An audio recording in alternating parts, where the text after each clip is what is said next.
I'm Grace Francesca Victory. I am a blogger and vlogger. I talk about beauty, fashion, mental health and also body image. When I was 12, I was called fat by someone at my dance school, and it unfortunately led to issues with food and self-harm and depression and anxiety. I've always had an issue with not feeling good enough and always feeling the fat girl, and I just never really knew how to love myself.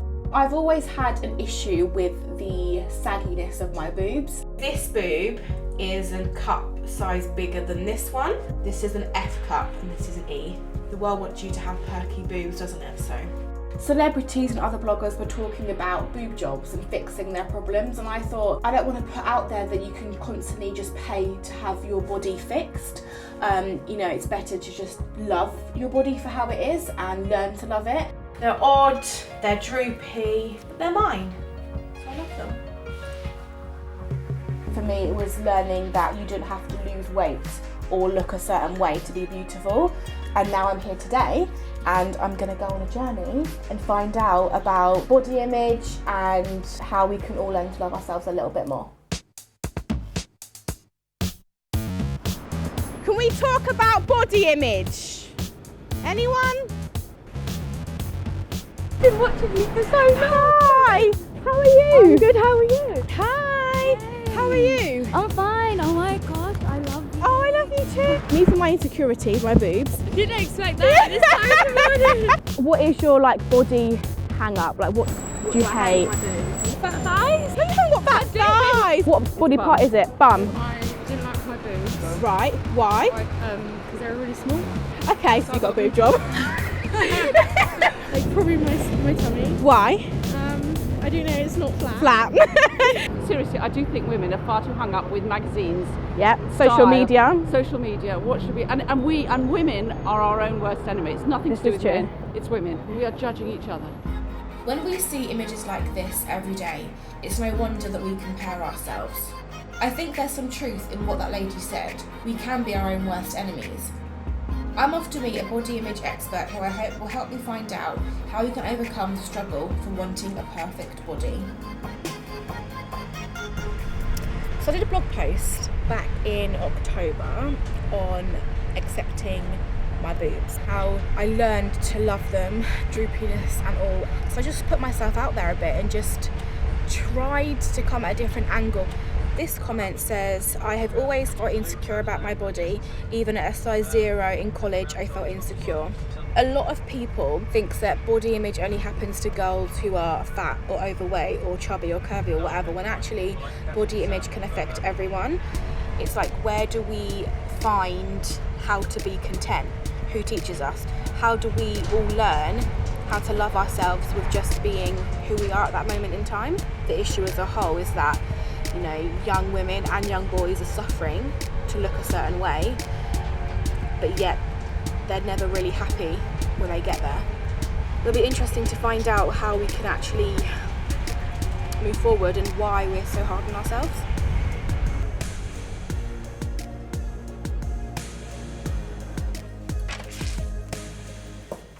Hi Philippa. Hey Grace. How are you? Good, how are you? I'm excited. Good. So what are we doing today? So what I thought we'd do to get you started orienting you to the world of psychology and appearance is to get you to take part in a study that we're doing here at the Centre for Appearance Research at the moment, which is looking at how young women respond to images in the media, and this particular study is looking at Instagram. How much time do you spend on Instagram? Tick the most appropriate answer. Over an hour. How embarrassing. How often do you post a picture to your Instagram account? Probably daily, to be honest. Please move the marker to indicate how satisfied you feel. My weight, my body shape and my overall appearance. Well, today is not a very good appearance day today. I had to get up early, so we'll move that down there. And I quite like my body shape, so we'll move that up. That's it. The images that you just saw represent one very narrow representation Yeah. of what some people would consider to be beautiful. The ideal. Yeah, but we're so saturated with those images now. Yeah. But I actually think, what's the cumulative effect? So what is the effect of seeing that all throughout your life where you're not represented. Yeah. Or you're not portrayed as the Yeah. ideal. I think we probably are starting to see more diversity now, whether that's more diversity from brands and companies or advertisements, but also the images that we generate. But still, it's not as much as what we see in everyday life. So how do we change things? Because I am a blogger, I talk about body image a lot, but because you're a professional, what would you suggest? Well, I think there's different ways of looking at it. There's all different levels at which we can try and change society. We have control over our social media accounts and what we project. And so trying to show, the reality of our lives a bit more. It's easy to say, oh, just don't go on social media, but we're so obsessed with social media. I don't think it's realistic to assume that you're, just quit. You're not going to use your phone anymore. What is really powerful and good for body image is when you start to appreciate what your body actually does. And can do, yeah. Yeah, one thing that you can do by yourself is to practice standing in front of the mirror and think about all the things that you like about yourself. Make sure you include some things that you like about the way that you look, but also internal qualities as well. So it might be personality, characteristics, intellect, and things like that. And then do that regularly over time. And research has shown that that can be a way to improve your body image. Learn to love yourself a little bit more. Yeah. Thank you so much.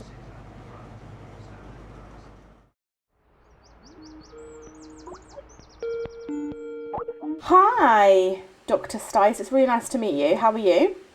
Excellent. How are you?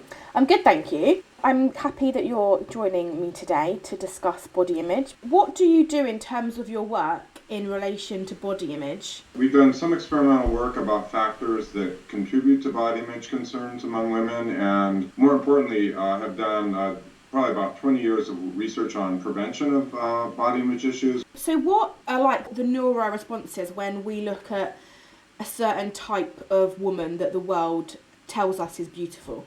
We do know that generally for the average young adolescent girl or young adult, when they see a whole bunch of images of supermodels that you'd see in the fashion magazines, they feel worse about their bodies, they feel insecure, they feel ashamed and guilty. But when we put them in a scanner and show them images of thin models versus average weight women, what happens is there's greater activation of regions implicated in attention and reward valuation. There's a really nice neural signature of the activation of the reward circuitry as they see these ideals that are promoted by our culture and they devote greater attention to it. What problems does it cause? It certainly contributes to the development of eating disorders like anorexia nervosa, bulimia nervosa, binge eating disorder. It does contribute to negative mood. Sometimes I look at an image and I don't feel like it upsets me or makes me feel anxious, but subconsciously, is it affecting me more than I know? But what was really kind of encouraging is that when we did this, the brain imaging scan of neural response to supermodels versus average weight people, after they went through this body acceptance program that we've created, they actually devoted greater attention and the reward circuitry fired up more to the average weight person than it did to thin model. So it's very changeable. You can, kind of reverse this trend. What can be done to fix this and help this? Because my quest is to find out how I can love myself a bit more and help other people love themselves too. If you really explore the costs of pursuing the thin ideal and do that in a group format with your friends and peers, it's a really powerful way to reduce body image concerns and pursuit of the thin ideal, and it